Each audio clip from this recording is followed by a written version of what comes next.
నాటి జగన్ ప్రభుత్వం విశాఖను పరిపాలనా రాజధానిగా ప్రకటించినప్పటి నుంచి ఆ నగరంపై పగబట్టారు.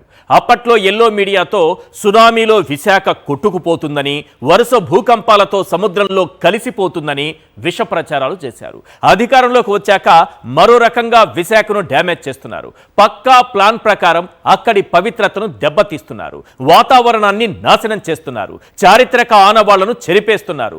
కొండలన్నీ పిండి చేసేస్తున్నారు. సహజ సంపదను దోచుకుంటున్నారు. వేల కోట్ల విలువైన భూములను పప్పు బెల్లాల్లా పంచి పెడుతున్నారు. ప్రతిష్టాత్మక సంస్థలను పూర్తిగా కనుమరుగు చేసేలా కుట్ర చేస్తున్నారు. న్యాయంగా విశాఖకు దక్కాల్సిన పక్క రాష్ట్రాలకు తరలిపోతున్న ప్రేక్షక పాత్ర పోషిస్తున్నారు. మొత్తంగా విశాఖపట్నానికి గుండు కాదు, బోడి గుండు కొట్టి పడేస్తున్నారు.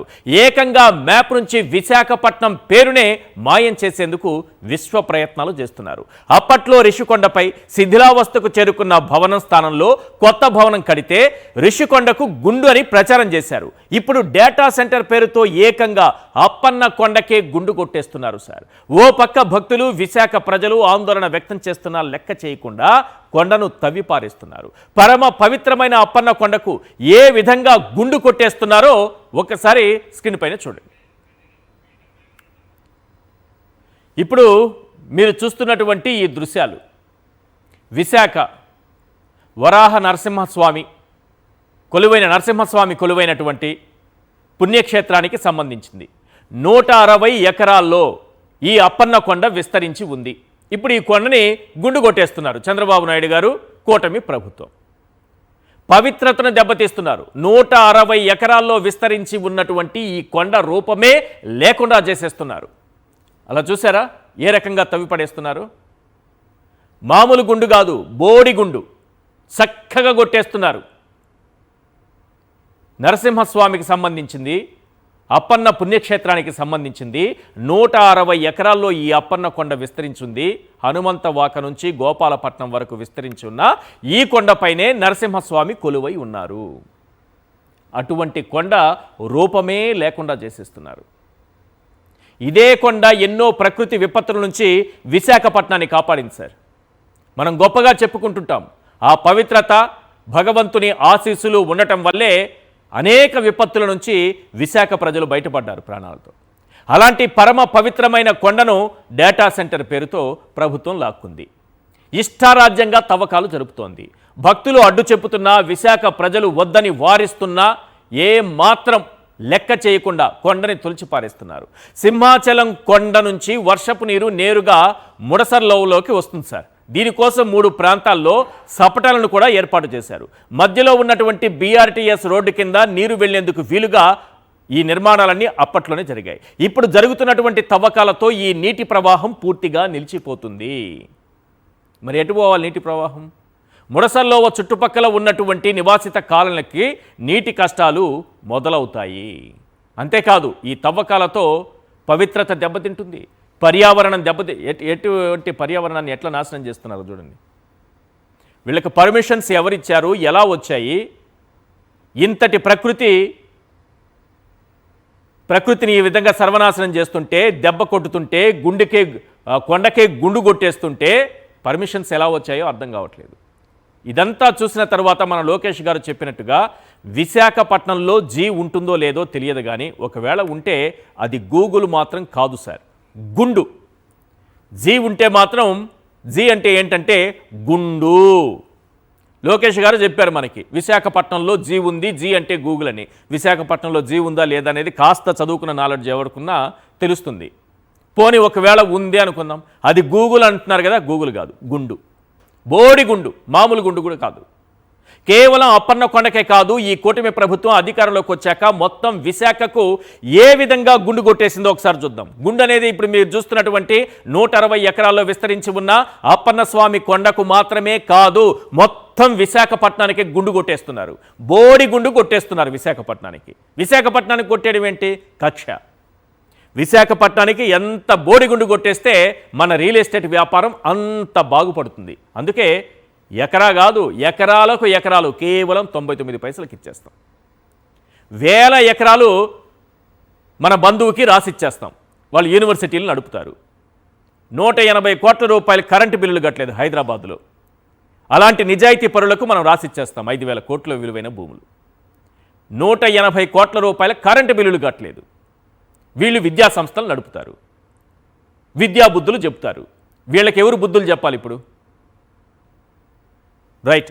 ఒకసారి విశాఖపట్నానికి కేవలం కక్షతో జగన్మోహన్ రెడ్డి గారు ఆనాడు ఎగ్జిక్యూటివ్ క్యాపిటల్ చేస్తానన్న రోజు నుంచి మొదలుపెట్టారు. విశాఖపట్నం సముద్రంలో కలిసిపోతుంది, తుఫాన్లు వస్తాయి, సునామీలు వస్తాయి, భూకంపాలు వస్తాయి, ఇది సముద్రంలో కలిసిపోతుంది, ఇక్కడ విశాఖపట్నం కనిపించదు, మొత్తం సముద్రం కమ్మేస్తుంది, ఇక్కడికి ఎవరో అధికారులు రావద్దు, ఉద్యోగులు రావద్దు అని విపరీతంగా ఇష్టారీతిన వార్తలు రాసిపడేశారు. ఇప్పుడేం చేస్తున్నారు? చంద్రబాబు నాయుడు గారు అధికారంలోకి వచ్చాక 99 పైసలకు అమ్మేస్తాం, గుండు కొట్టేస్తాం. రిషికొండకు అక్కడ ఆల్రెడీ పర్యాటక శాఖకు సంబంధించినటువంటి భవనాలు ఉన్నాయి. ఆ భవనాల్ని మరింత గొప్పగా తీర్చిదిద్ది మరింత గొప్పగా నిర్మాణాలు జరిపితే రిషికొండకు గుండు కొట్టేశారని చెప్పారు. ఇదొక అబద్ధం, ఇదొక అబద్ధ ప్రచారం. పైగా రిషికొండలో ఋషులు తపస్సు చేశారని చంద్రబాబు నాయుడు గారు చెప్తారు. రిషికొండలో ఋషులు తపస్సు చేశారు కాబట్టి అది రిషికొండ అయిందని చెప్తారు. రైట్. ఎట్లా గుండు కొట్టేశారు? కొన్ని కీలకమైన పాయింట్స్ చెప్తాను, ఒకసారి స్క్రీన్ పైన చూడండి. డేటా సెంటర్ పేరుతో ఏకంగా అప్పన్న కొండ, 160 ఎకరాల అప్పన్న కొండకి బోడిగుండు కొట్టేస్తున్నారు. రిసార్టుల కోసం పావురాల కొండపై 3వ శతాబ్దం నాటి బౌద్ధం ఆనవాళ్లు సమాధి చేసేస్తున్నారు. నెక్స్ట్, విశాఖ భీమిలి మధ్య వారసత్వ సంపద అయినటువంటి ఎర్రమట్టి దిబ్బల్లో తవ్వకాలు. ఎర్రమట్టి దిబ్బలే లేకుండా పోయి ఎన్నో సినిమాలు కూడా అక్కడ నిర్మించారు, తీశారు, మనం చూసాము. పవన్ కళ్యాణ్ గారు అయితే అక్కడికి వెళ్ళిపోయి కెమెరాలు పట్టుకొని డ్రామా ఒక షో చేశారు. ఇప్పుడు మొత్తమే లేపేశారు ఎర్రమట్టి దిబ్బల్ని. ఎవరో మాట్లాడట్లేదు. పర్యావరణం ఏమైపోయిందో, ఆయన ప్రేమ ఏమైపోయిందో ఎవరికి అర్థం కాదు. నెక్స్ట్, బినామీ కంపెనీలకు 99 పైసలకు 1000 కోట్ల విలువైన భూములు. ఊరు పేరు లేని ఉర్సాగాళ్ళు చాలామంది ఉంటారు, వాళ్ళందరికీ రాసిచ్చేస్తాం మనం, ఎందుకంటే విశాఖ బ్రాండింగ్ దెబ్బతీయాలి. నెక్స్ట్, రహేజా సత్వా లాంటి రియల్ ఎస్టేట్ సంస్థలకు భూములు దారాదత్తం చేసేస్తాం. ఈ రియల్ ఎస్టేట్ సంస్థలని మనకు తెలుసు, నాలాంటి వాడికి తెలుసు, ఎవరో కొందరికి తెలుసు, అందరి ప్రజలందరికీ తెలియదు కదా. చంద్రబాబు నాయుడు గారికి ఓటేసిన ప్రజలందరికీ తెలియదు కదా. వాళ్ళ అమాయకత్వాన్ని ఆసరాగా చేసుకొని ఫార్చ్యూన్ 500 కంపెనీలకు మేము ఇస్తే ఏమవుతుంది అని అంటారు లోకేష్ గారు. ఫార్చ్యూన్ 500 కంపెనీలు అంటే రహేజా సత్వాలంటే ఒకసారి ఏఐని అడగండి సార్, ఒక్కసారి గూగుల్ని అడగండి సార్, ఎంత క్లియర్గా చెప్తాయో. కనీస జ్ఞానం మనం పెంపొందించుకోకపోతే మన విశాఖను మనం కోల్పోతాం. ఏ స్థాయిలో కోల్పోతామంటే రేపు మ్యాప్లో విశాఖపట్నం కనిపించకుండా పోతుందన్నట్టుగా విశాఖను కోల్పోతాం.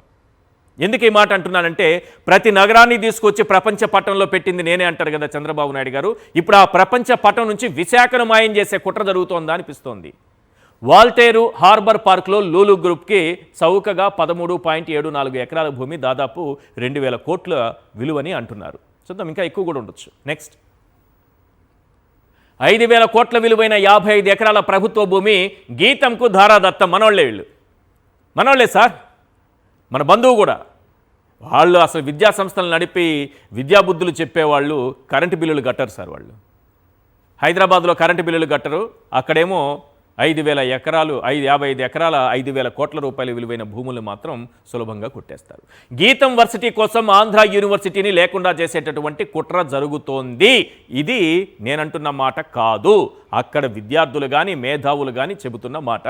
దృష్టి పెట్టండి అందరూ, ఎటువంటి కుట్ర జరుగుతోంది ఆంధ్ర యూనివర్సిటీ మీద అనేది ఒకసారి దృష్టి పెట్టుకోవాల్సినటువంటి అవసరం ఉంది విశాఖ ప్రజలు. ఎస్. నెక్స్ట్, కొత్త రైల్వే జోన్లో అధిక ఆదాయం వచ్చే కేకే లైన్ మాయం. మనం పట్టించుకోం. ఒక్క ఎంపీ ఉంటే అన్నీ సాధిస్తామని చెప్తారు. ఒక్క ఎంపీ ఏం కరం సార్, మీ చేతిలోనే ఎంపీలు అందరూ ఉన్నారు. కూటమి చేతగానితనంతో ప్రైవేటీకరణ దిశగా విశాఖ స్టీల్ ప్లాంట్, ఇది కూడా మనం పట్టించుకోం. విశాఖ బ్రాండింగ్ ఏమైపోయినా మనం పట్టించుకోం. విశాఖ పవిత్రత ఏమైపోయినా మనం పట్టించుకోం. అక్కడ పర్యావరణం ఏమైపోయినా మనం పట్టించుకోం. కేవలం విశాఖకు గుండు కొట్టడమే మన లక్ష్యం. అది కూడా మామూలు గుండు కాదు, బోడిగుండు. అది కొట్టడమే మన లక్ష్యం అన్నట్టుగా పనిచేస్తున్నారు. రైట్, ఇదే అంశంపైన చర్చను ప్రారంభిద్దాం. చర్చలో పాల్గొంటున్నారు కొండా రాజీవ్ గాంధీ గారు, వైఎస్ఆర్సీపీ అధికార ప్రతినిధి, పుణ్యశీల గారు, వైఎస్ఆర్సీపీ మీడియా ప్యానలిస్ట్, గంగారాం గారు, సిపిఎం నాయకులు మనకి లైవ్లో అందుబాటులో ఉన్నారు. వారితో మాట్లాడడం, పుణ్యశీల గారితో మాట్లాడదాం. పుణ్యశీల గారు, విశాఖను అప్పట్లో అప్పట్లో గతంలో మీరు అధికారంలో, మీ పార్టీ అధికారంలో ఉన్నప్పుడు ఎగ్జిక్యూటివ్ క్యాపిటల్గా ఏదో చెప్పారు. దాంతో అక్కడి నుంచి మొదలైంది దానిపైన ద్వేషం. ఇప్పటికీ కంటిన్యూ అవుతూనే ఉంది. ఏంటి అసలు ఈ ప్రపంచ పటంలో, ఈ మ్యాప్లో విశాఖ అనేది ఉంటుందా ఉండదా ఇప్పటి చర్యలు చూస్తుంటే? నమస్తే సార్. మీకు సాక్షి వీక్షకులకి, ప్యానలిస్టులకి అందరికీ కూడా నా హృదయపూర్వక నమస్కారం. సార్, వీళ్ళ తంతు చూస్తా ఉంటే నాకైతే ఒకటే ఒక పాత సామెత అయితే బాగా గుర్తొస్తుంది సార్. కోడలికి బుద్ధి చెప్పి అత్త తెడ్డు నాకింది అనేటటువంటి సామెత. ఆనాడు రిషికొండలో ప్రభుత్వానికి సంబంధించినటువంటి ఒక ఎక్సలెంట్ భవనాన్ని 460 కోట్ల రూపాయలతో జగన్మోహన్ రెడ్డి గారు నామ్స్ కి ఎక్కడ వ్యతిరేకంగా లేకుండా, నామ్స్కి బిలోనే అన్ని పర్మిషన్స్తో గవర్నమెంట్కి ఉపయోగపడేటటువంటి, అంటే ఏ ప్రభుత్వం వచ్చినా కూడా ఆయన ప్రతి విషయంలో కూడా నిస్వార్థంగానే ఆలోచించారు సార్. ఎందుకంటే ప్రజలకి ఏదైనా ప్రజలకి ఉపయోగపడాలి అనేటటువంటి కాన్సెప్ట్లో ఆయన కట్టినటువంటి రిషికొండ భవనం మీద ఎంత విషం చిమ్మారో రాష్ట్ర ప్రజలందరూ కూడా చూడటం జరిగింది. జగన్మోహన్ రెడ్డి గారు సొంతంగా భవనం కట్టుకున్నారు, భారతమ్మ గారి కోసం కట్టారు, అది ఆయన సొంత ఆస్తి అన్నట్టుగా మాట్లాడినటువంటి వీళ్ళు అధికారంలోకి రావడంతోనే మరి ఎక్సలెంట్ జపనీస్ టెక్నాలజీతో కట్టినటువంటి గొప్ప కట్టడంగా చంద్రబాబు నాయుడు గారు పేర్కొంటారు. అలాగే పవన్ కళ్యాణ్ గారు వెళ్ళి మరి సెల్ఫీలు దిగడం అనేది జరుగుతుంది సార్. మళ్ళా వాళ్ళే వచ్చి మరి పెచ్చులూడిపోతున్నాయని మాట్లాడటం, రకరకాలుగా మరి ఈ 2 నాలుకల ధోరణిలో ఏది పడితే అది మాట్లాడగలగటం అనేది కేవలం ఈ కూటమికి, పర్టికులర్లీ చంద్రబాబు నాయుడు గారికి, ఇప్పుడు ఆయన ఆధ్వర్యంలో నడుస్తున్నటువంటి పవన్ కళ్యాణ్ గారికి మాత్రమే దక్కుతుంది. కానీ ఒక విజన్ని ఆలోచించి, ఫ్యూచర్ని ఆలోచించి వైజాగ్, ఎందుకంటే సార్ నేను ఎందుకు చెప్తున్నాను అంటే, ఈ రోజున వీళ్ళు మాట్లాడితే మేము అది తీసుకొచ్చేస్తున్నాం, ఇది తీసుకొచ్చేస్తున్నాం అని డప్పు కొట్టుకునేటటువంటి చంద్రబాబు నాయుడు గారు కావచ్చు, లోకేష్ గారు కావచ్చు, పవన్ కళ్యాణ్ గారు కావచ్చు, ఎవరైనా కూడా మరి ఏదైనా సరే అమరావతిలో వీళ్ళు ఎందుకు పెట్టట్లేదు అని మాత్రమే నేను అడుగుతా ఉన్నాను సార్. జగన్మోహన్ రెడ్డి గారు ఆనాడు ఫ్యూచర్ ఆలోచించి ప్రతి ఒక్కటి కూడా, అంటే కేవలం ఆ మహానుభావుడు ఆ టైంలో వైజాగ్ ని ఎగ్జిక్యూటివ్ క్యాపిటల్ అన్నారు సార్. ఆ క్యాపిటల్ అనే వర్డ్ మాత్రమే ఆయన తగిలించటం అనేది నిజంగా దురదృష్టంగా భావించాల. ఎందుకంటే రాష్ట్ర ప్రజల భవిష్యత్తుని ప్రశ్నార్థకంగా మరి ఈ రోజున మార్చినటువంటి కూటమికి నిజంగా మనస్సాక్షి అనేది లేదని మీరు ప్రకటించగానే సునామీలు విరుచుకుపడేలా సముద్రం ముందుకు వచ్చేసింది, మొత్తం విశాఖను కలుపుకునేస్తోంది, సముద్రంలో ఏవో అగాధాలు ఏర్పడ్డాయి, ఇవన్నీ వెనక్కి వెళ్ళిపోయాయా ఇప్పుడు చంద్రబాబు నాయుడు గారు అధికారంలోకి రాగానే? అన్ని వాళ్ళ అధికారంలోకి రాగానే తప్పు ఒప్పైపోతుంది సార్. మీరన్నట్టుగా సునామీ కాస్త పూల జల్లు, పూల వర్షంగా మారుతుంది సార్. అది మనం అర్థం చేసుకోవాల్సినటువంటి విషయం అన్నమాట. వాళ్ళు ఇప్పుడు ఏంటంటే, ఇప్పుడు నిన్న రామానాయుడు గారి స్పీచ్ ఒకటి నేను విన్నాను సార్. నేను ఈ కేంద్ర మినిస్టర్ గారు, విమాన శాఖ మంత్రి గారు, నిజంగా నాకు ఎంత నవ్వొచ్చిందంటే, వాళ్ళట అసలు రాష్ట్ర వ్యాప్తంగా అభివృద్ధిని కోరుకునేటటువంటి గొప్ప కూటమిలో ఉండటం ఆయన అదృష్టంగా భావిస్తున్నారట. రాష్ట్ర వ్యాప్తంగా అభివృద్ధిని తీసుకురావడంలో నిజంగా చంద్రబాబు నాయుడు గారు, లోకేష్ గారు చేస్తున్నటువంటి కృషి అంతా ఇంతా కాదుట సార్. మరి జగన్మోహన్ రెడ్డి గారు ఆనాడు రాష్ట్ర వ్యాప్తంగా అమరావతిని అమరావతిగానే ఉంచుతున్నాను, దానిలో ఎక్కడా మాకు విభేదం లేదు, వైజాగ్ మాత్రం ఎందుకంటే మనకి అక్కడ ప్రభుత్వానికి సంబంధించినటువంటి 1000 ఎకరాల భూములు ఉన్నందున, అన్ని రకాల మౌలిక సదుపాయాలు కూడా ఉన్నందున, ఎందుకంటే బేసికల్గా ఆయన ఆలోచించింది పోర్టు ఫెసిలిటీ కానీ, రోడ్డు ఫెసిలిటీ కానీ, మరి ఎయిర్పోర్ట్కి సంబంధించినటువంటి ఫ్లైస్ ఫెసిలిటీ కానీ, ఏదైనా సరే కూడా ఈచ్ అండ్ ఎవ్రీథింగ్ కూడా అక్కడ లొకేట్ అయి ఉండటం కానీ, ఆ లొకేట్ అయి ఉన్నటువంటి ఇదిలో ఏ ఇండస్ట్రీ అయినా కూడా రావడానికి, అక్కడ స్థాపించడానికి, డెవలప్ కావడానికి చాలా స్కోప్స్ ఉంటాయని చెప్పని వారు ఎంతో ఇదిగా చెప్పి ఆయన ముందుకు తీసుకెళ్తా ఉంటే, కేవలం క్యాపిటల్ అనేటటువంటి మాట యూజ్ చేశారని ఎంత విషం చిమ్మి ఎన్ని నాటకాలు ఆడిందంటే ఈ కూటమి ప్రభుత్వం. ఈ రోజున పరమ పవిత్రమైనటువంటి సింహాచల మహాక్షేత్రాన్ని మరి ఇది కదా నిజమైన బోడిగుండు కొట్టేయటం అంటే కొండని. ఆనాడు కొంతమేర మాత్రమే, జస్ట్ నాకు తెలిసి సార్ ఒక 2 ఎకరాలు కూడా ఉండుండదు రిషికొండ భవనం అనేది, 1.9 ఏకర్స్ సంథింగ్ ఎంతో సార్. కానీ వీళ్ళు మరి ఇప్పుడు ఈ రకంగా చేయడాన్ని, అది ప్రైవేట్ వ్యక్తులకి ఇవ్వడాన్ని మనం ఏ విధమైనటువంటి విధానంలో మనం చూడాలో ఒకసారి రాష్ట్ర ప్రజలంతా కూడా ఆలోచించవలసినటువంటి పరిస్థితి సార్. ఇంత దారుణంగా బోడిగుండు కొట్టేస్తూ మరి నిత్యం కూడా ప్రైవేటు వ్యక్తులకి ప్రతిదీ ప్రైవేటీకరణ. మీరన్నట్టుగా సార్ ఆనాడు అధికారంలో లేనప్పుడేమో స్టీల్ ప్లాంట్ ని ప్రైవేటీకరణ చేయనివ్వం, మరి జగన్మోహన్ రెడ్డి గారు అది ఇది అన్నారు. కానీ వాస్తవాలు ఏంటి సార్? మరి ఎన్డీఏకి సంబంధించినటువంటి సెంట్రల్ గవర్నమెంట్ సంబంధించినటువంటి వ్యక్తే మరి ఓపెన్ గా స్టేట్మెంట్ ఇవ్వటం జరిగింది కదా సార్. ఆనాడు జగన్మోహన్ రెడ్డి గారు కేవలం అసెంబ్లీలో తీర్మానం చేయటం వల్ల మాత్రమే వైజాగ్ స్టీల్ ప్లాంట్ ని ప్రైవేటీకరణ కాకుండా అడ్డుకోవటం జరిగింది. దేశవ్యాప్తంగా చేసేటటువంటి ఈ యొక్క స్టీల్ ప్లాంట్ల ప్రైవేటీకరణలో ఇదొక్కటే ఆగిందంటే కేవలం జగన్మోహన్ రెడ్డి గారి వల్లే అని చెప్పారా, చెప్పలేదా సార్? కానీ ఈ రోజు వీళ్ళు రావడంతోనే ఆ స్టీల్ ప్లాంట్ ని ప్రైవేటీకరణ చేయకుండా ఆపడం వీళ్ళ వల్ల అవుతోందా? లేదు. రైట్. అన్ని ప్రతి ఒక్కటి కూడా సార్ జగన్మోహన్ రెడ్డి గారు చేస్తే తప్పు. మరి ఈ రోజున జగన్మోహన్ రెడ్డి గారు చేసినటువంటి ఆ పని ఈ రోజు వీళ్ళు చేస్తా ఉంటే అద్భుతం, మహా అద్భుతం. రైట్. ఇది ప్రస్తుత పరిస్థితి సార్. రైట్. గంగారాం గారు, 99 పైసలకి ఎకరాలకు ఎకరాలు, ఒక ఎకరా ఇవ్వడం కాదు కానీ 99 పైసలకి ఎకరాలే భూములు ఇచ్చేస్తారు. అవి కూడా ఎవరంటే రియల్ ఎస్టేట్ సంస్థలకి. అవేమి ఫార్చ్యూన్ 500 కాదు. లోకేష్ గారు చెప్పినట్టు రియల్ ఎస్టేట్ సంస్థలు ఎక్కడైనా బిల్డింగ్లు కట్టుకొని వ్యాపారాలు చేసుకుంటారు, వాళ్ళ నిర్మాణాలు వాళ్ళు జరుపుకుంటారు. వాళ్ళకి భూములు ఇవ్వడం అనేది దేశంలో ఎక్కడా జరగలేదు. వాళ్ళకి భూములు ఇస్తారు 99 పైసలకి. తర్వాత 160 ఎకరాల నరసింహస్వామి కొండకు సంబంధించి దాన్నేమో డేటా సెంటర్ పేరుతో పూర్తిగా ఒక విధ్వంసానికి దిగుతున్నారు. ఒక బ్రాండింగ్ దెబ్బతీస్తున్నారు, పవిత్రత దెబ్బతీస్తున్నారంటే ఏమంటారు? ఇప్పుడు ఒకటి డేటా సెంటర్ ఒక సింహాచలం కొండకు సంబంధించినటువంటిదే కాదండి, తర్లువాడ అనేటువంటిది కూడా అదొక అక్కడ 1000 మెగావాట్ల డేటా సెంటర్కి వాళ్ళు శంకుస్థాపన కూడా చేశారు.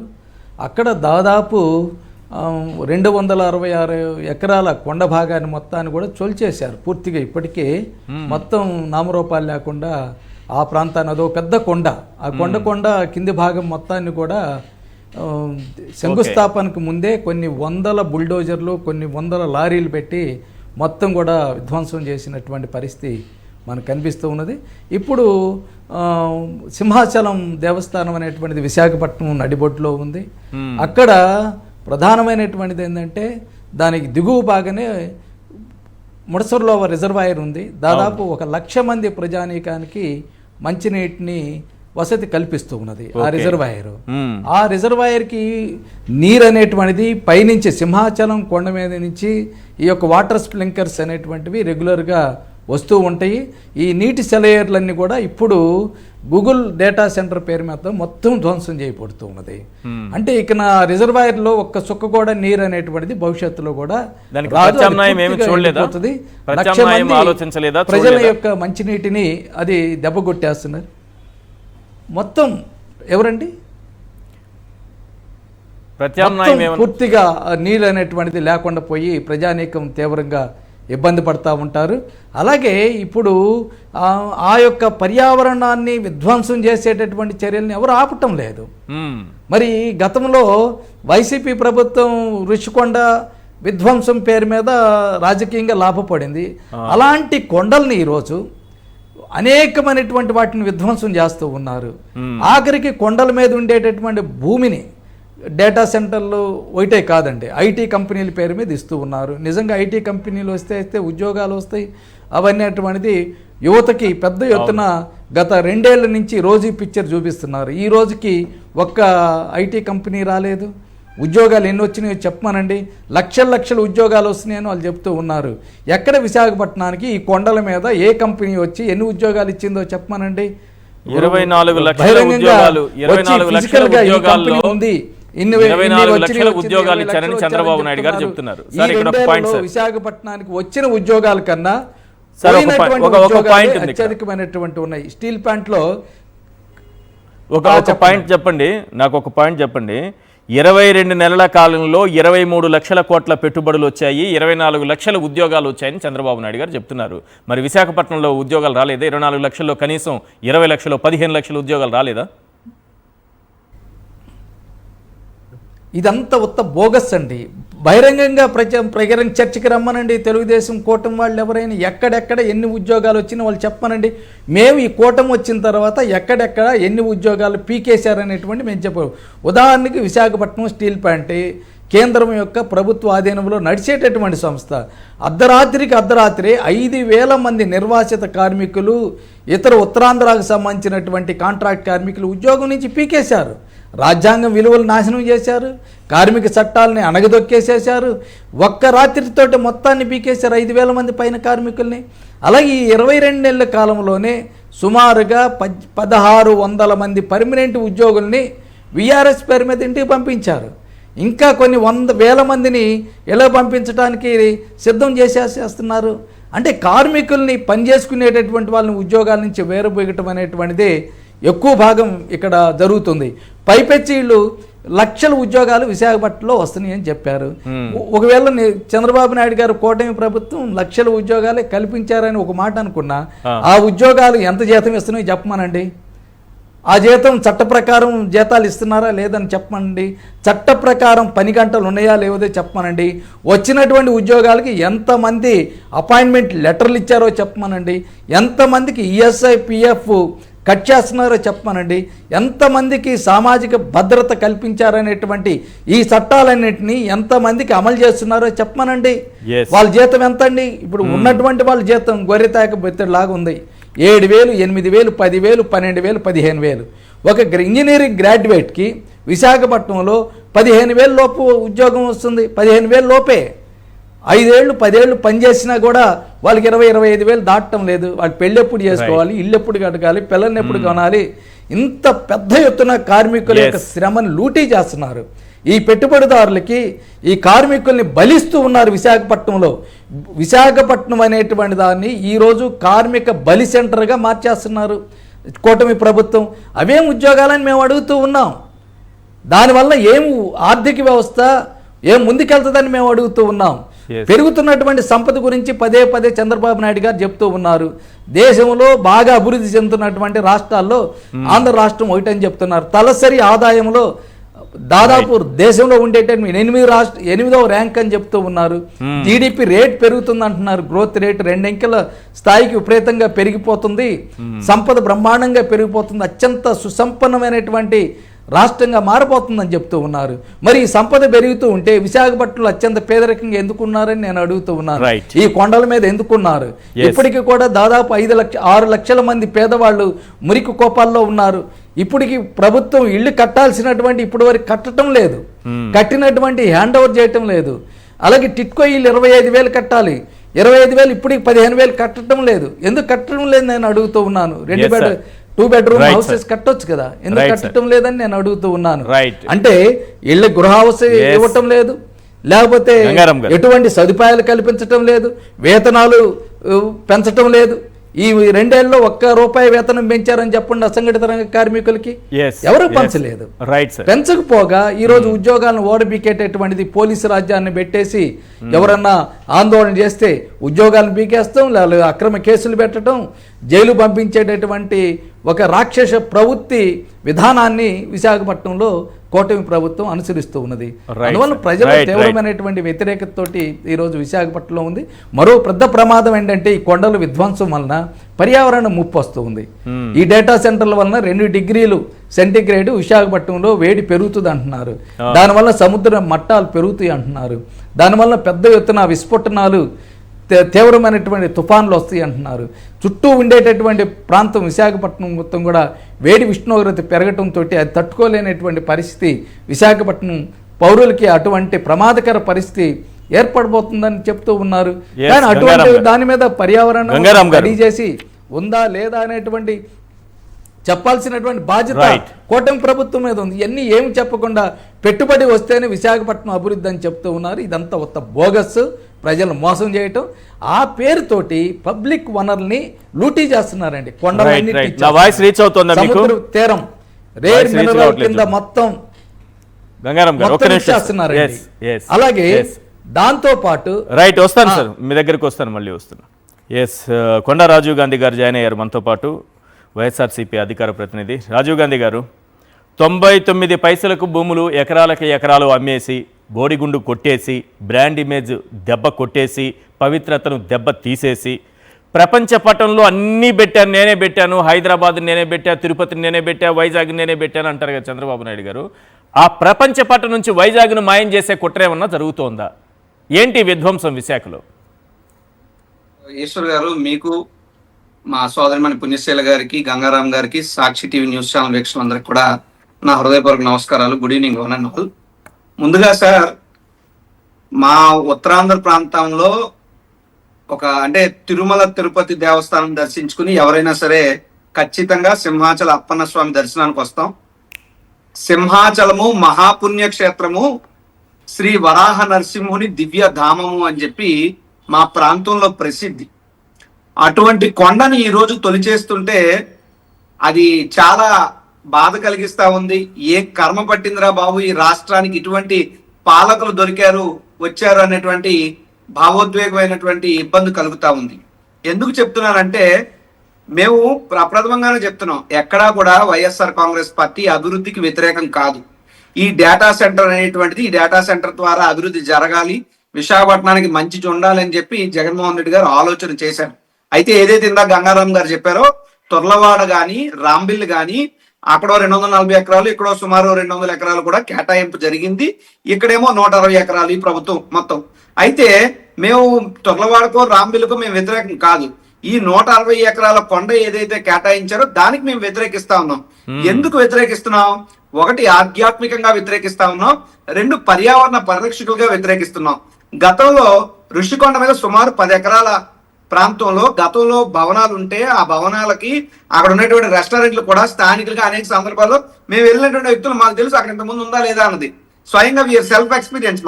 మా చిన్నప్పుడు అనేక పర్యాయాలు వెళ్ళాం ఆ ఋషికొండ పైకి, అది వాటి దగ్గరికి. సో ఉన్న భవనాలనే తొలగించి దాన్ని రెనోవేషన్ చేస్తూ ఒక ఆంధ్రప్రదేశ్ వైట్ హౌస్ లాంటి బిల్డింగ్ జగన్మోహన్ రెడ్డి గారు నిర్మిస్తే, వీరు వచ్చి ఋషికొండకు బోడిగుండు కొట్టారు. ఋషికొండ మీద, ఋషికొండ అని పేరట, ఋషులు అక్కడ ఉండడం వల్ల, ఋషులు తపస్సులు చేయడం వల్ల వచ్చిందని చెప్పి చంద్రబాబు నాయుడు గారు చెప్పారు. మరి ఇప్పుడు ఇది వరాహ లక్ష్మీ నరసింహస్వామి అవతారంగా వెలిసినటువంటి సింహాద్రప్పన కొండ కదా, కొండను ఎలా కొడుతున్నారు? ఇది కదా కొండలను మింగేయడం అంటే, ఇది కదా కొండకు బోడిగుండు కొట్టడం అంటే. అక్కడ కొండ కాదా? అక్కడ చెట్లు లేవా? అక్కడ తోటలు లేవా? లేదా పర్యావరణానికి సంబంధించి ఇప్పుడు ఏదైతే గంగారాం గారు చెప్పారో ముడుసులు లావా? సార్, మా ప్రాంతం విశాఖపట్నంలో, విశాఖపట్నం అంటేనే it's a natural city. Beautification లో కానీ, టూరిజం లో కానీ విశాఖపట్నం స్వయం ప్రకాశిత నగరం ఇది. ఈ విశాఖపట్నానికి రిజర్వాయర్ అనేటువంటిది మనకి బిఫోర్ ఇండిపెండెన్స్ ముడుసుల్లా రిజర్వాయర్ అక్కడ ఉంది. ఆ రిజర్వాయర్ కి నీటి ఆధారం ఏమిటి? నదుల ద్వారా కాదు.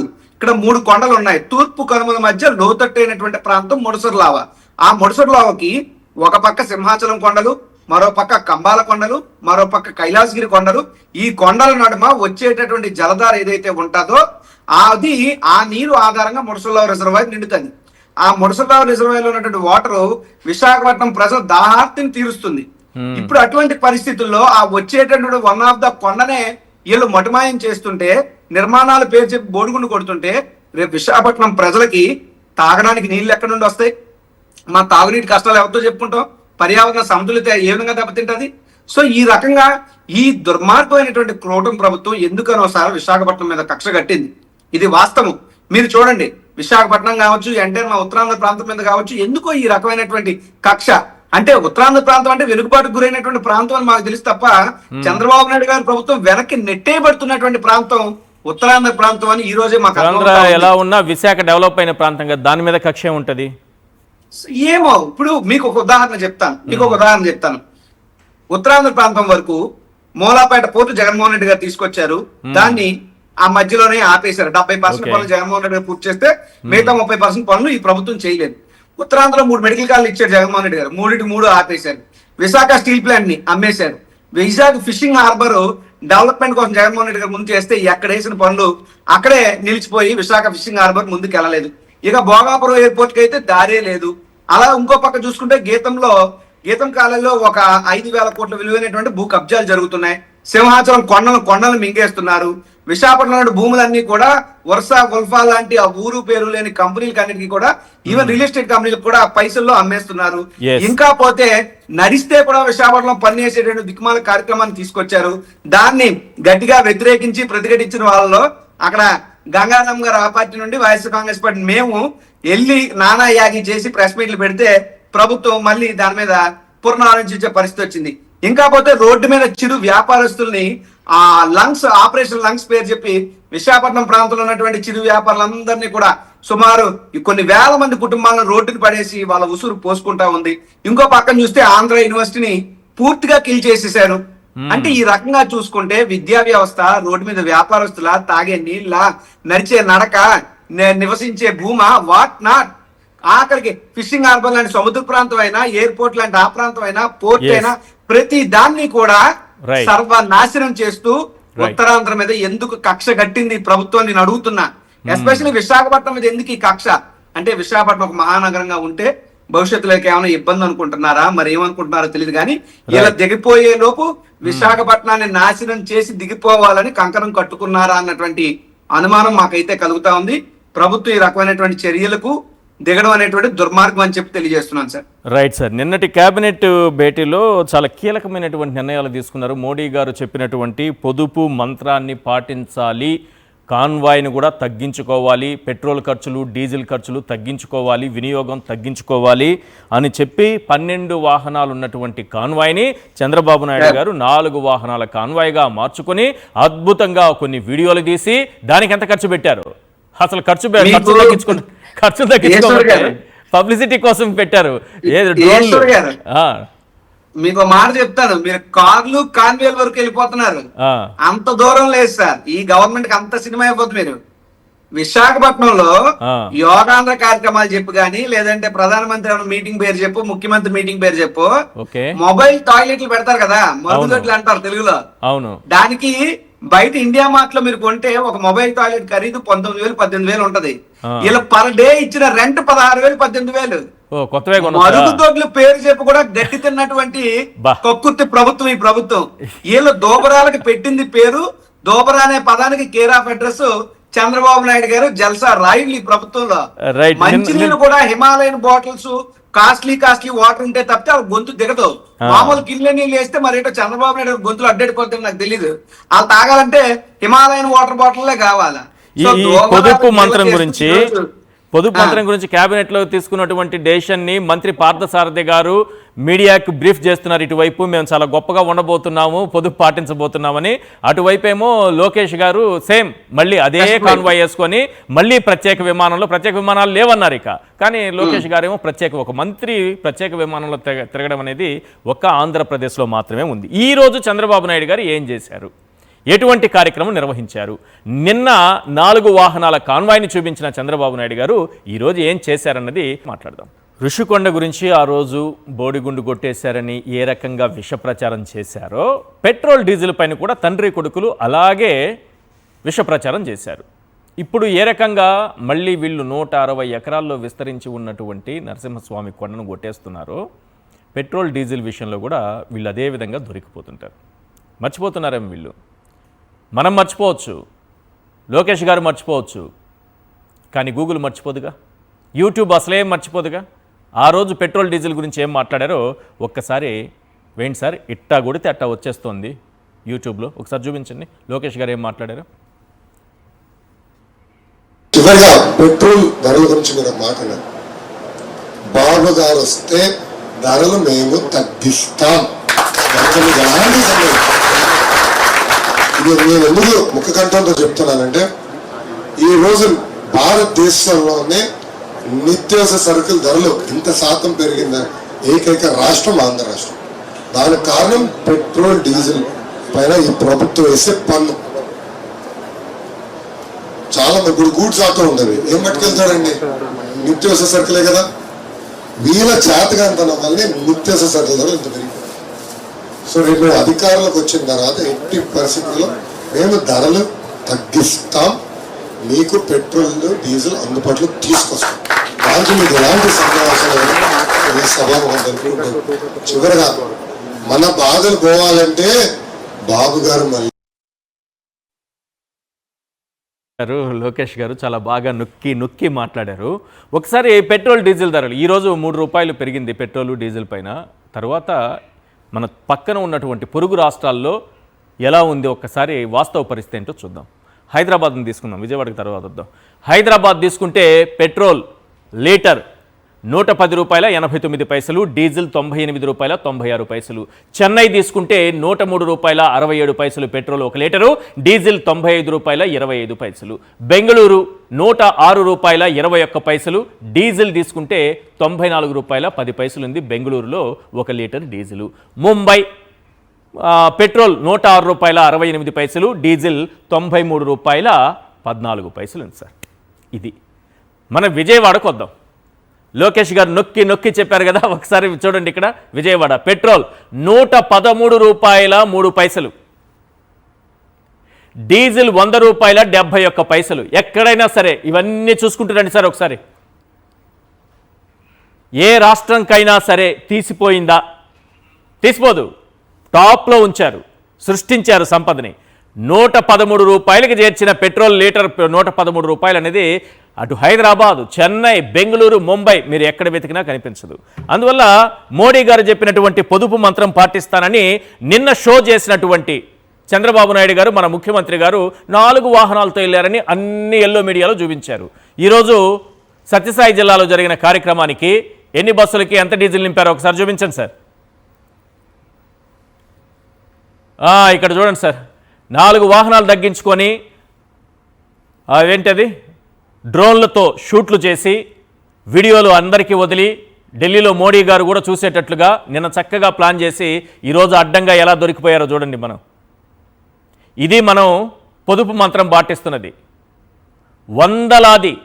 వందలాది వాహనాలు, బస్సులు, ఆర్టీసీ బస్సులు, ప్రైవేటు విద్యా సంస్థలకు సంబంధించినటువంటి బస్సులు, వాటిల్లో డీజిల్ ఎంత తాగేసామో తెలుసా? ఒక్కరోజు ఈరోజు ఎంత తాగేసామో చూడండి సార్. నిన్న 4 వాహనాలు తగ్గించుకొని షో చేస్తాము, ఈరోజు అసలు స్వరూపాన్ని బయట పెట్టుకుంటాం. కొండ రాజీవ్ గాంధీ గారు ఏం చెప్తారు సార్? సార్ ఇక్కడ నాకు ఒక సినిమా డైలాగ్ గుర్తొస్తుంది. అదేమిటంటే, పాపం అది మీరు ఇంతలాగా లోకేష్ గారి యొక్క తప్పులన్నీ ఇంతలాగా ఎత్తుకొడిచి చూపిస్తా ఉంటే ఆయనకైతే అనిపిస్తుంది కదా సార్, మీరు ఆలోచించాలి కదా. ఇన్ని నిజాలు ఇవన్నీ మీరు ఈ డిబేట్ల ద్వారా చెప్పేస్తే అలాగా. సినిమాలో డైలాగ్ ఉంటుంది బ్రహ్మానందం గారు, నేను ఎక్కడికో తీసుకెళ్లాలనుకుంటాను, అక్కడికి రాను అంటారు. అలాగా ఈయన 113 రూపాయలు తీసుకెళ్లాలనుకుంటాడు, రేపు అవసరం 120 కూడా తీసుకెళ్లాలంటాడు. మీరేమో లేదు మేము 100లోనే ఉంటాం, 103లో ఉంటాం, బెంగళూరులో ఉంటాం, ముంబైలో ఉంటాం అంటే ఎలా సార్ ఇది? మీరైనా ఆలోచించాలి కదా. లోకేష్ గారు ఎన్నికలప్పుడు ఏది మాట్లాడతారో, ఏది తప్పని చెప్తారో, ఎన్నికలై అధికారం రాగానే వాషింగ్ పౌడర్ నిర్మా అన్నట్టు వెంటనే అంతా వాష్అవుట్ అయిపోయి ప్రజలు బ్రెయిన్ వాష్ చేసి మరి అబద్ధాన్ని కూడా నిజమని నమ్మించేటటువంటి మీడియా కావచ్చు, మాటల చాతుర్యం కావచ్చు, ప్రచారం కావచ్చు, సక్సెస్ అయ్యారా లేదా? పెట్రోల్ డీజిల్ కావచ్చు, లేకపోతే రిషికొండ కావచ్చు, ఖచ్చితంగా 100% సక్సెస్ అవుతారు సార్. ఎవరినైనా సరే మాయ చేయగలరు, మోసం చేయగలరు, గజకర్ణ గోకర్ణ టక్కు టమారు వేషాలు వేసి అవసరం అయినప్పుడు కాళ్ళు పట్టుకుని, అవసరం తీరాక జుట్టు పట్టుకుని నేలకేసి కొట్టేయడం అనేటువంటి విద్యలో చంద్రబాబు నాయుడు గారు పిహెచ్డి చేస్తే వాళ్ళ అబ్బాయి గారేమో పిహెచ్డిలో నెక్స్ట్ లెవెల్ చేశారు. కాబట్టి ఏంటంటే జగన్మోహన్ రెడ్డి గారు ఎంత మంచి ప్రజలకు చేసినా అదంతా కూడా దాని మీద దుష్ప్రచారం చేస్తారు. నిన్న లోకేష్ గారు, ఈ రోజు చంద్రబాబు నాయుడు గారు ప్రత్యేక విమానాల్లోనే వెళ్ళారు, అదేం ఆగలేదు ఎక్కడ. సార్ ఇప్పుడు జనరల్ గా ఇల్లు ఎవరికైనా ఏముంటది సార్, అయితే ఒక ఇల్లు ఉంటుంది లేదా 2 ఇల్లు ఉంటది, అవునా కాదా? అవును. ఇప్పుడు మీరు హైదరాబాద్ లో ఉన్నారు, హైదరాబాద్ లో ఒక అద్దె ఇంట్లో ఉంటారు, లేదా మీ సొంత ఊర్లో మీ ఇంట్లో మీ అమ్మా నాన్నగారు ఒక ఇంట్లో ఉంటారు. కానీ ఎవరు ప్రాంతం హైదరాబాద్ లోకి ఇల్లు, అమరావతిలోకి ఇల్లు, అందులోని కూడా హైదరాబాద్ ఈ ప్రాంతంలో అయితే ఒక లేక్ వ్యూ గెస్ట్ హౌస్, విజయవాడలో అయితే ఇరిగేషన్ గెస్ట్ హౌస్, లేదు అంటే అక్కడ కరకట్ట మీద ఒక ఇల్లు, అది కాకపోతే పక్కన ఇంకొక 5 ఎకరాల్లో 10 ఎకరాల్లో మరో ఇల్లు. ఏళ్ళు అసలు దోబరాలు ఇంటి దగ్గర నుండి ప్రభుత్వం నడిపే వరకు ప్రతి దగ్గర కూడా వీళ్ళు దోబరాలు చేస్తా ఉంటారు. మళ్ళీ ఇంకోటి మీరు మర్చిపోతారేమో, పొదుపు మీద కూడా రేపు పేపర్ యాడ్లు ఇస్తుంది ఈ ప్రభుత్వం, చూడండి కావాలంటే. కరెక్ట్. పొదుపు చేయాలనే దాని మీద కూడా పేపర్ యాడ్ల ద్వారా దుబారా చేయగలదు. అది వాళ్ళ విజన్. ఆ విజన్ మనం ఏమైనా ప్రశ్నిస్తే తిరిగి మీ మీద నా మీద కేసులు కట్టే దిక్మాల ప్రక్రియలు కట్టే 100 రూపాయల పొదుపు గురించి 1000 రూపాయలు యాడ్ ఇవ్వగలిగినటువంటి తెలివితేటలు ఉన్న ప్రభుత్వం. ఎస్, దాన్నే ఒక చిన్న పెద్దలు చెప్పిన సామెత ఉంటది, పావుల కోడి పిల్లకి 30 10 పిల్లలు దిష్టి తీసేటట్టు అలా ఉంటది వ్యవహారం అంతా కూడా. రైట్. పుణ్యశైలి గారు, ఏ పొదుపు మంత్రం గురించి ఏం చెప్తారు? మీరు అందరూ పొదుపు పాటించాల్సిందే, మోడీ గారు చెప్పినవి సరే, కొన్ని సందర్భాల్లో కొన్ని ఉంటాయి, కానీ చంద్రబాబు నాయుడు గారు చేస్తున్న షో గురించి ఏం చెప్తారు? సార్, చంద్రబాబు నాయుడు గారు అలాగే లోకేష్ గారు వీళ్ళ షోలేమో కానీ సార్, ఇప్పుడు మీరు ప్రత్యక్షంగా రాజీవ్ బాబు చెప్పినా మీరు చెప్పినా చాలా ప్రత్యక్షంగా, ఎందుకంటే మీరన్నట్టుగా పొదుపు మంత్రం నోటితో చెప్తారు, వాళ్ళు నొసలతో ఎక్కిరిస్తారు సార్. మేము అది చెయ్యం అని చెప్తా ఉంటారు, మనమే గమనించుకోం. మనం నొసలు చూడట్లేదు, నొసలు చూడట్లేదు, మనం కేవలం వాళ్ళు చెప్పే నోటిని మాత్రమే చూస్తున్నాం. జస్ట్ ఇప్పుడే సార్ ఫేస్బుక్ ఇలా టర్న్ చేస్తుంటే ఏబిఎన్ వాళ్ళ దానిలో చూపిస్తున్నారు సార్, నిమ్మల రామానాయుడు గారు ఈ ఫ్రైడేని చంద్రబాబు నాయుడు గారు నో వెహికల్ డేగా అనౌన్స్ చేశారట. అంటే ఒక సంవత్సరం పాటు మోదీ గారు అన్ని తగ్గించుకోండి, పొదుపు మంత్రం పాటించండి అని చెప్తుంటే వీళ్ళు మాత్రం అది చెప్పడానికి ఇగో వాళ్ళ 4 వెహికల్స్ కి తగ్గించుకుని 1000 బస్సులకి డీజిల్ నింపుతారనమాట. ఆ రకంగా ఉంటుంది సార్. రెండోది వచ్చేటప్పటికి వారానికి ఒక్కసారేట, పైగా నిమ్మల రామానాయుడు గారు చాలా చక్కగా నీకు 15,000 మంత్రి గారు సైకిల్ దొక్కుంటూ ఈ రోజున సచివాలయంకి వచ్చారట సార్. దాన్ని నిజంగా ఆయన ఎక్కడైతే ఉంటున్నారో ఆ ప్లేస్ దగ్గర నుంచి సచివాలయం వచ్చేంత వరకు కూడా చక్కగా ఆ షో చేయడం మాత్రం ఉంది, చూసారా సార్? నిజంగా ఎంత అద్భుతంగా ఉందంటే, ఆయన నీకు 15,000 నీకు 10,000 అన్నారు, ఇవ్వాలని కూడా అనుకున్నారు, కానీ సంక్షోభం వచ్చేసింది కాబట్టి, ఇప్పుడు యుద్ధం వచ్చింది కాబట్టి ఆయన ఇవ్వలేకపోతున్నారు. మరి జగన్మోహన్ రెడ్డి గారు మరి ఇవ్వలేదని ప్రచారాలు చేశారు కదా సార్. మరి ఇప్పుడు వీళ్ళకి మరి ఏ రకంగా మరి సార్ మీరన్నట్టుగా వాళ్ళు కేవలం అప్పుడేమో జగన్మోహన్ రెడ్డి గారు చాలా మనం చూసుకుంటే సార్ కరోనా ఉన్నా సరే 9,000 కోట్లు అప్పుడు జగన్మోహన్ రెడ్డి గారు 5 ఏళ్లలో అప్పు చేస్తే విధ్వంసం, ఇప్పుడు వీళ్ళు 22 నెలల్లో అప్పు చేస్తే అదే అంతకు మించి దాన్ని అభివృద్ధి అంటారు సార్. దానికి మనం పెట్టాల్సింది అభివృద్ధి అనేటటువంటి పేరు. జగన్మోహన్ రెడ్డి గారు 4 పోర్ట్లు కట్టి మరి ఇండస్ట్రీస్ ని మరి ఎంతో గొప్పగా తీసుకొచ్చి అన్ని రకాలుగా మరి ఉద్దానం కిడ్నీ సెంటర్స్ అన్ని కట్టి తీసుకొస్తే ఆనాడు విధ్వంసం. ఈ రోజున సింహాచలం కొండని వీళ్ళు తవ్వేసేసి మరి ప్రైవేటు వ్యక్తులకు ఇచ్చేస్తూ ఉంటే ఇది అభివృద్ధి. ఇది సార్ మనం తెలుసుకోవాల్సింది ఏంటంటే, వాళ్ళు నోటితో మాట్లాడతారు, నొసలితో వెక్కరించేటటువంటి టైపు ఈ కూటమి సార్. మీరు ఇందాక మనం చూస్తే జల్సా గురించి మాట్లాడారు సార్. జల్సా పిక్చర్ హీరోనే పక్కనుంటే పొదుపు మంత్రాలు ఎట్లా పాటిస్తారు సార్? మీరు మరీ చెప్తారు. అవును, ఆ మంత్రి గారికి కూడా ప్రత్యేక విమానమే కదా. ఏ రాష్ట్రంలోనే ఉందా మంత్రులకు ప్రత్యేక విమానాలు? ముఖ్యమంత్రికి ఓకే, ముఖ్యమంత్రికి గారికి మాత్రం మీరు చెప్పినట్టు సార్, ఇప్పుడు మీరు అంటున్నట్టుగా ఒక ముఖ్యమంత్రికి స్పెషల్ ఫ్లైట్ ఉండటం అనేది ఎక్కడైనా మనం చూసేటటువంటి విషయం అయితే, మరి ఇంతవరకు కూడా మరి ఎప్పుడూ లేని విడ్డూరం. మరి ఎంత తనయుడైతే మాత్రం కొడుక్కిచ్చేస్తారా, లేకపోతే డిప్యూటీ సీఎం గారికి ఇస్తారా? అలాగే జగన్మోహన్ రెడ్డి గారు 5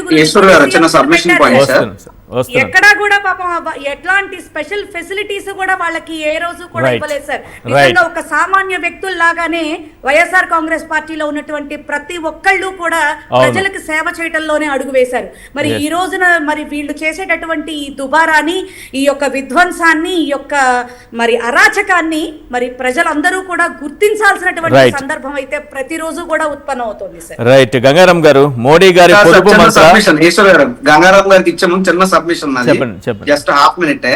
sorry for the interruption Gangaram గారు. ఇప్పుడు మీరు ఏదైతే పొదుపు మంత్రం గురించి ఎంత మోడీ గారు చెప్పారనో, ఇక్కడ చంద్రబాబు నాయుడు గారు ఎంత చేశారని చెప్తున్నారు కదా, గడిచినటువంటి 5 ఏళ్ల కాలం గత ప్రభుత్వం జగన్మోహన్ రెడ్డి గారి ప్రభుత్వ హయాంలో ఇదే విశాఖపట్నంలో గంగారాం గారు కూడా కార్పొరేటర్ గా పనిచేశారు కాబట్టి ఆయన అవగాహన ఉంటది. విశాఖపట్నం ప్రథమ పౌరురాలైనటువంటి మేయర్ గారు ప్రతి సోమవారం కూడా పబ్లిక్ ట్రాన్స్పోర్ట్ యూజ్ చేసుకునే జీవీఎంసీకి వెళ్ళేవారు. కానీ మాకు తెలియదు సార్, ఇంత ప్రచారం చేసుకోవాలని మాకు తెలియదు. ఏ రోజు ఎకో వైజాగ్ అని ఒక ప్రోగ్రామ్ పెట్టి ఈ కార్పొరేటర్లు అందరూ కూడా పర్యావరణ పరిరక్షణ కోసం అని చెప్పి బ్యాడ్జీలు పెట్టుకుని అనేక పర్యావరణ పరిరక్షణ గానీ పొదుపు మంత్రంగా గానీ అనేక కార్యక్రమాలు గతంలో జరిగినాయి. ఇప్పుడు Right. ఏదో కొత్తగా ఇన్వైట్ చేసినటువంటిది కాదు. Yes. అయితే చేసేది గోరంతైనా చెప్పుకునేది కొండంత అని చెప్పి ప్రచారాన్నే ఒక అస్త్రంగా మలుచుకోవడంలో చంద్రబాబు నాయుడు గారి దిట్ట. కొండంత పని ఇప్పుడు చేసుకోవడం, ఇప్పుడు ఆ గోరంత ప్రచారం మంత్రాన్ని చేసుకోలేదు. మనం కూడా ఖచ్చితంగా అవలంబించాలి. రైట్ ఖచ్చితంగా రైట్ గంగారాం గారు మీరేం చెప్తారు? చేసే మోడీ గారి వాళ్ళు పొదుపు మంత్ర, దాన్ని చంద్రబాబు నాయుడు గారు ఫాలో అవుతున్న విధానం. ఈ పొదుపు మంత్రం అనేటువంటిది చాలా ప్రమాదకరమైనటువంటిది. ఇది ఒక పెద్ద కుట్రతో చేస్తున్నటువంటిది. ఇప్పుడు వాళ్ళు కాన్వాయ్ తగ్గించుకోవచ్చు, లేకపోతే శుక్రవారం వచ్చినప్పుడు వాహనాలు లేకుండా మేము సైకిల్ మీద వెళ్తాము, లేకపోతే విమానాల్లో తిరగము, విదేశీ పర్యటనలలో ఇవన్నీ ఉన్నాయి. అవన్నీ వాళ్ళు అమలు చేయొచ్చు పైకి షోకి కొంత. కానీ ఆ పేరుతోటి ఈరోజు చేయబోతున్నటువంటి కుట్ర ఏంటంటే ప్రజల మీద తీవ్రమైనటువంటి భారాలు అయిపోతున్నారు. ఒకటి గ్యాస్ రేట్లు పెంచిపోతున్నారు విపరీతంగా. ఇప్పుడే మీరు చెప్పారు పెట్రోల్ డీజిల్ మీద 3 రూపాయలు. 3 రూపాయలతో ఆగదు. పెట్రోల్ డీజిల్ పెరిగితే లూబ్రికెంట్స్ అన్ని కూడా పెరుగుతాయి. పెట్రోల్ డీజిల్ వాడేటటువంటి అన్ని నిత్యావసర వస్తువుల దాని మీద తయారయ్యేటటువంటి ఉత్పత్తులు, స్టీలు, లేదా ఇంకోటి అన్నీ కూడా, సిమెంట్, ఇవన్నీ కూడా ధరలు అనేటువంటివి విపరీతంగా పెరుగుతుంది. అలాగే గ్యాస్ ధర పెరగటంతో పాటు గ్యాస్ మీద పొదుపు చర్యల పేరుతోటి గ్యాస్ని సగానికి సగం కట్ చేస్తారు. అలాగే వాటన్నిటితో పాటు ప్రభుత్వం ఈరోజు ఏదైతే ప్రజలకు సంక్షేమ చర్యలు చేస్తూ ఉన్నదో, లేకపోతే సబ్సిడీలు అందిస్తూ ఉన్నదో, వాటన్నింటిలో కొంత కోత పెడతారు, కొంత వాయిదాలు వేస్తారు, కొంత ఇవ్వకుండా ఎగనామం పెట్టేటటువంటి చర్యలు అనేటువంటివి పెడతారు. మనందరికీ తెలుసు.